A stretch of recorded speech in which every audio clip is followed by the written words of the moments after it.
We are delighted to head out to the Goodyear Hotline now, where we are joined by Jackson State head football coach and Pro Football Hall of Famer Deion Sanders, kind enough to give us some few moments today. And Coach, we appreciate you giving us this time. It's been a chaotic last year. You had the spring season at Jackson State. So how are you feeling now heading into what will be your second full season, year 2, ahead of this program? Don't give me that full season. This is not my second full season. I just met some of those kids a month before we got on the field. I'm just joking.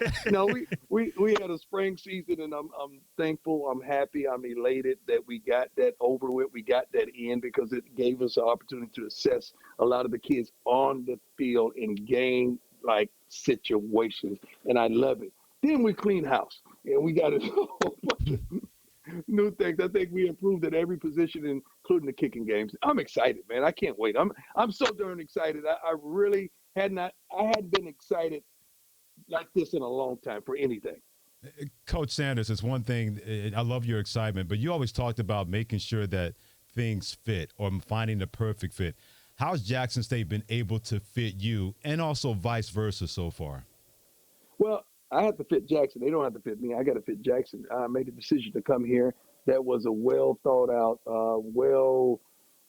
prayed about decision, and God called me here, collect, and I had to accept the charges. If you can understand that spiritually, this is an opportunity to me that is challenging in so many ways, but is rewarding in so many ways too. You got to understand with the divorce rate, the single parent rate, and you're talking about 98% African-American kids growing up without a father in the house. Now you got to fill that void. And you're not just the head coach.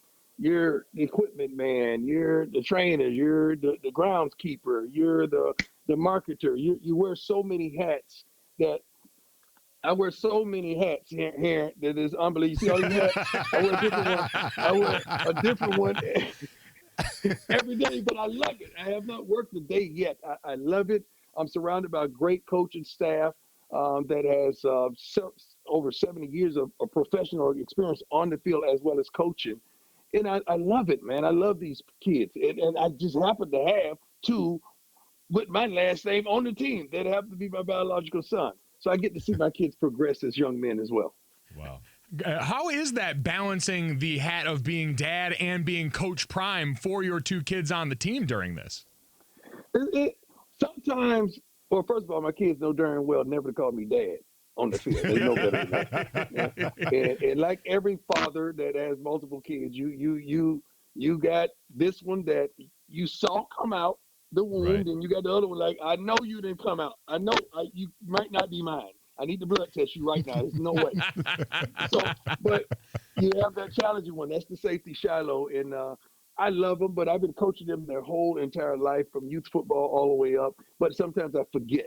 That I have 2 sons on the field because I'm locked in. When I step on the grass of the turf, I'm so locked in. I forget that whole fatherly thing. I really do.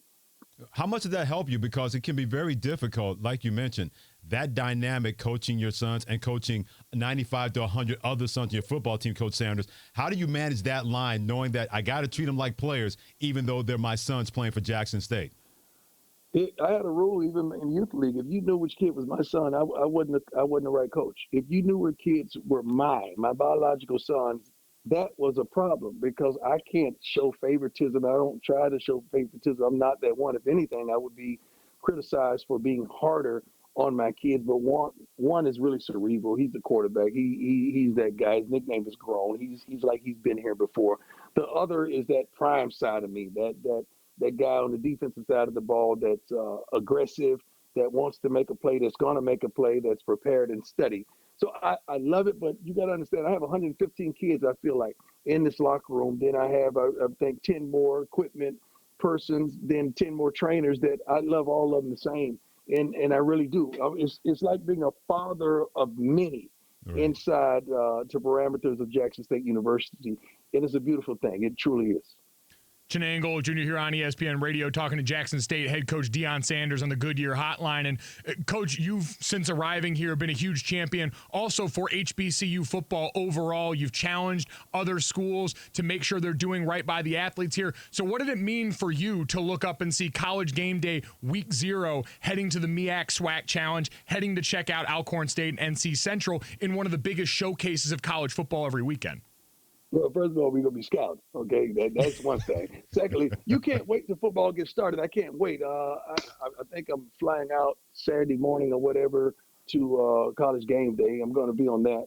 We're doing that in Atlanta Saturday morning. That's a wonderful opportunity to talk further about HBCU football and Jackson State, what we want to be, what we could be, what I feel like we're going to be. That's a wonderful platform from that as well, and a marketing tool, to say the least. But I just love the game. I love the game. I love these kids. I love the parents, the alumni, the fans. I love the atmosphere. I love professional football. I think that's my first love. I love that. But that college football, man, is something about the purity of college football that does something for me. And now to be able to get ready to participate after the spring, after the pandemic foolishness, and that still's going on, but then a fall camp, summer camp, and it's time to finally get it on. You're like, come on, we ready, baby. Like, come on, let's do this. Let's do this. Let's get to this. And I know you're ready to get to it because you mentioned about the pandemic. How did that really affect how you had to go about things in terms of not just on-field coaching, but even recruiting, especially at an HBCU, well, a historic HBCU like Jackson State? I love it because now other coaches couldn't visit. It ain't like we could afford to visit everywhere we want to afford anyway. So they kind of leveled the play. and I love it. It really did. But like using technology and Zooming, like what we're doing right now, is phenomenal. And my coaches know, hey man, don't just get me on the phone the first time you meet the kid and meet the family. If we think we have a shot, bring Coach Prime on in and let me do what I do. You know, because you got to understand, a lot of these parents are a little bit older. If they had the child when they were 20, that means they were in the 40s right now, and Coach Prime is 54. So I like that margin, that 14-year. They might look, they might have been fans of one of the cities that I frequented, and I played for several baseball teams and football teams as well.